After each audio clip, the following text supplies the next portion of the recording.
Assalamualaikum warahmatullahi wabarakatuh, sahabat sekalian. Alhamdulillah, ini sudah hari yang ke-6 saya berada di Pusdiklat Pegawai Kemendikbudristek. Saya di sini saat ini sedang mengikuti diklat asesmen pembangunan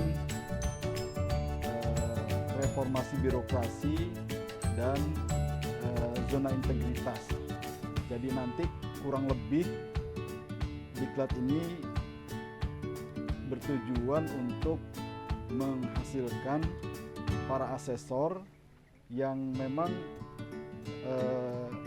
pada kenyataannya sangat dibutuhkan sekali oleh Kemendikbud. Nah, kesan saya yang pertama, saya bersyukur ya bisa ikut kegiatan ini. Meskipun di antara peserta yang ada, saya adalah peserta yang secara usia sudah cukup tua ya, jadi saya paling senior dari sisi usia. Begitu juga dalam dunia kerja juga paling lama ya dibandingkan peserta yang lain. Nah, buat saya itu satu hal yang sama sekali saya tidak permasalahkan, karena justru saya senang bisa ikut kegiatan atau pelatihan seperti ini. Kenapa? Karena memang sejatinya saya ini mungkin nggak gaya-gayaan ya kalau saya bilang saya ini aslinya seorang pembelajar. Makanya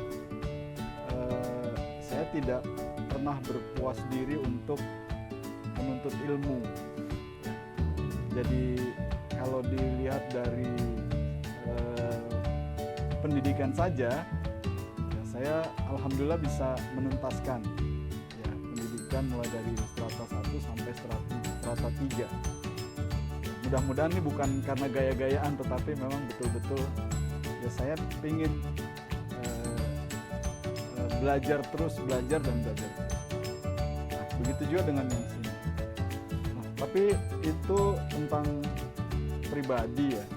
Sekarang saya ingin mencoba menyampaikan kepada sahabat semua, suasana Pusdiklat tuh asik banget ya di Pusdiklat Kemendikbud ini.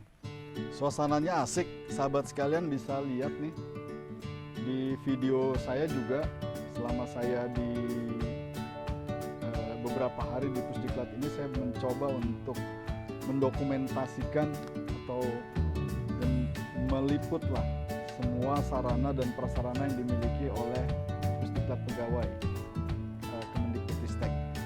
Nah, suasananya asik, diantaranya nih ada ya kalau saya bilang danau ya kecil yang menambah keasikan dari suasana Pusdiklat ini. Di samping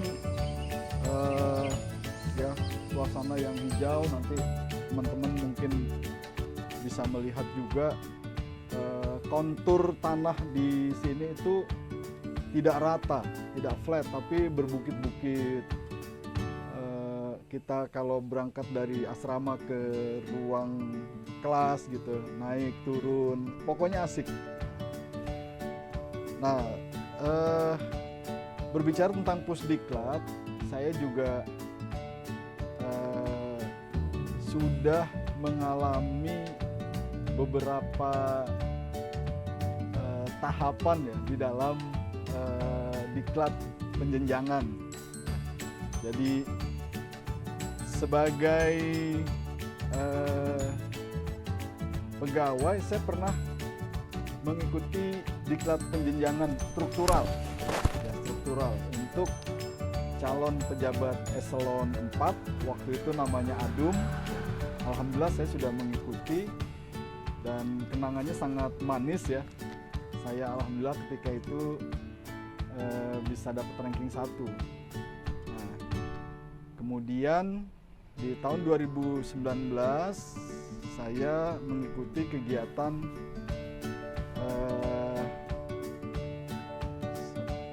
namanya itu pelatihan kepemimpinan untuk administrator.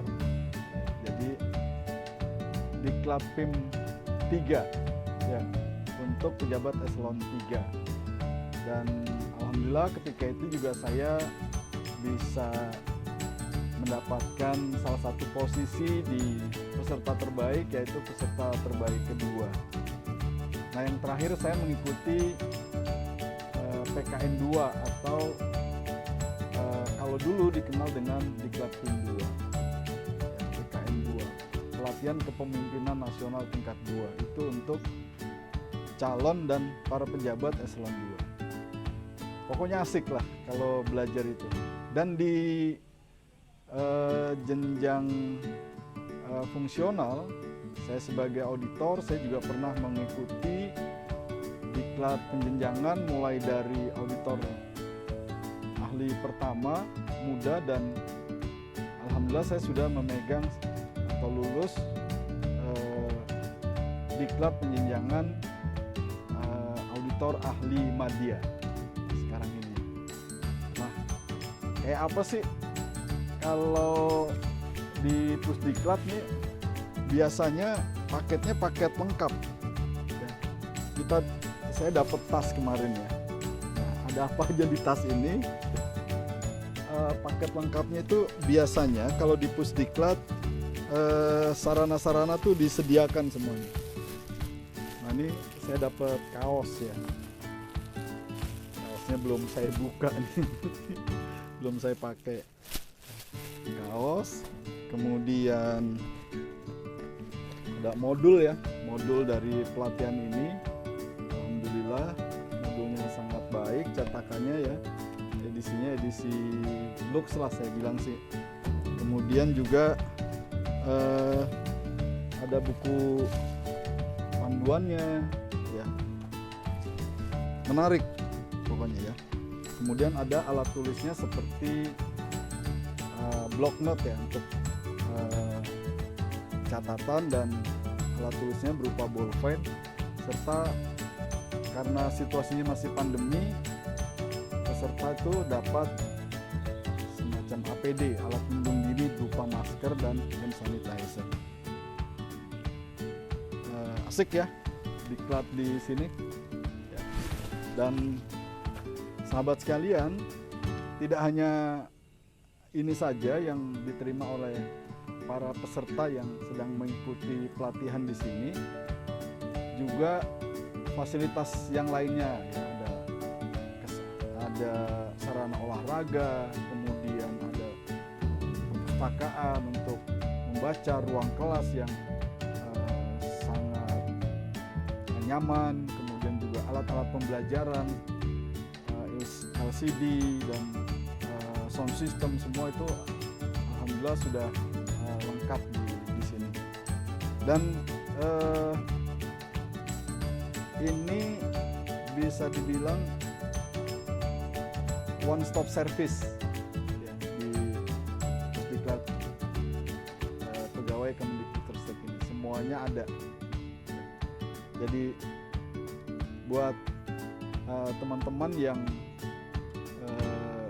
kalau satu saat dapat penugasan diklat, ya setidaknya review saya ini bisa menghilangkan image bahwa kalau diklat itu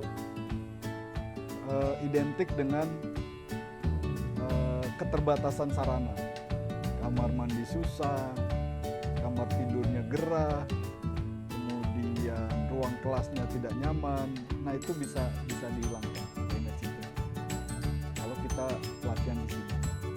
Juga sekalian buat sahabat barangkali yang ingin menggunakan fasilitas Pusdiklat ini untuk kegiatan-kegiatan ya, barangkali family gathering untuk kantor atau instansinya, juga untuk organisasi-organisasinya. Setahu saya ini disewakan ya. Bisa juga untuk masyarakat luar yang nantinya akan ada biaya atau PNBP-nya, penerimaan negara bukan pajak. silahkan saja nih kalau untuk ini langsung bisa kontak ke manajemennya. Oh ya, satu lagi saya dapat ini nih. Name-tag kartu peserta ya. Ini akan jadi kenang-kenangan juga nih. Baik, itu saja teman-teman sekalian review saya soal Pusdiklat.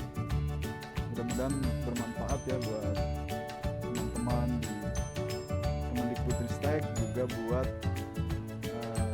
sahabat-sahabat sekalian yang barangkali membutuhkan informasi terkait dengan sarana dan prasarana di sini. Terima kasih. Wassalamualaikum warahmatullahi wabarakatuh. Terus belajar, semangat, jangan kenal lelah.